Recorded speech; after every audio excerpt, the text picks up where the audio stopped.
Hey, this is Evan Woodbery with GoVols Extra in the Knoxville News Sentinel, and with me is Ryan Callahan from GoVols247, the News Sentinel's partner with the 24/7 Sports Network. He covers recruiting, and we're here about a month and a half or maybe 5 weeks before National Signing Day, but Tennessee's going to have really just almost half their class come in here in early January on Enrollment Day.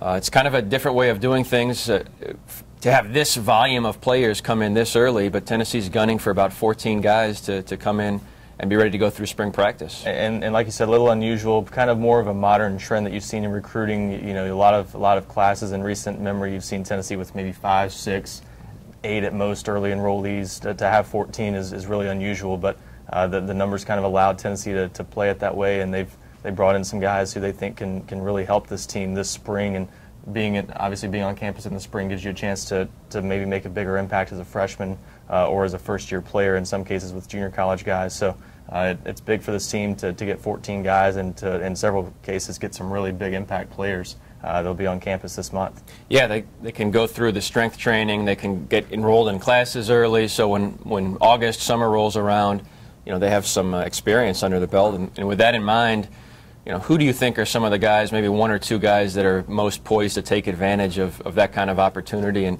go into the August camp with a real opportunity to make some noise? Well, I think definitely you look at a couple of the stars of the class. Jalen Hurd, the 5-star running back from the Nashville area, and then right there in the same county, wide receiver Josh Malone. I think those are 2 of the stars of this class, and they'll certainly have every opportunity to carve out a role for themselves early. I think Von Pearson, the wide receiver from junior college out in California, will have a chance to make that kind of impact. And then another junior college guy or 2, Dontavius Blair, the offensive tackle, and Owen Williams. It's hard not to include those junior college guys with any discussion of who's going to make an early impact. So I think all those guys will have a real chance to really carve out a role for themselves this spring.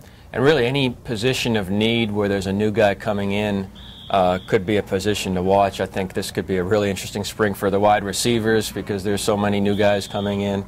And really any lineman, you know, they're obviously losing tons of guys on both sides of the line. So any lineman that can get an early start on camp and get an early start on winning a job, that would seem to be big. Sure, and these are guys that all could have a chance to help a lot on special teams. And I think in most cases these 14 guys that will be on campus for Tennessee this week will have a great chance to play in some capacity this season. Not many guys that you think are coming in now that won't be playing in some sort of role. Do you think this could be a trend for future seasons with Butch Jones? Because he's done this a lot at Cincinnati and Central Michigan.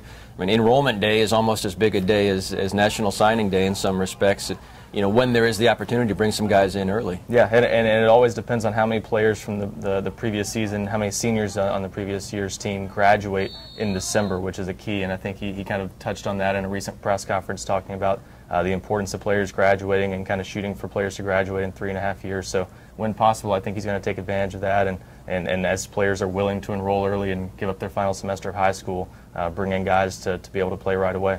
All right, sounds good. We'll have more coverage of Enrollment Day and, of course, National Signing Day on GoVols Extra, and, of course, tons of coverage on your site. Tell us a little bit about that. Yeah, GoVols247, plenty of stuff going on there, and, of course, coverage leading up all the way to Signing Day and beyond, and still more work for Tennessee to do in this class, even though 33 commitments already on board, still plenty to be decided between now and signing day.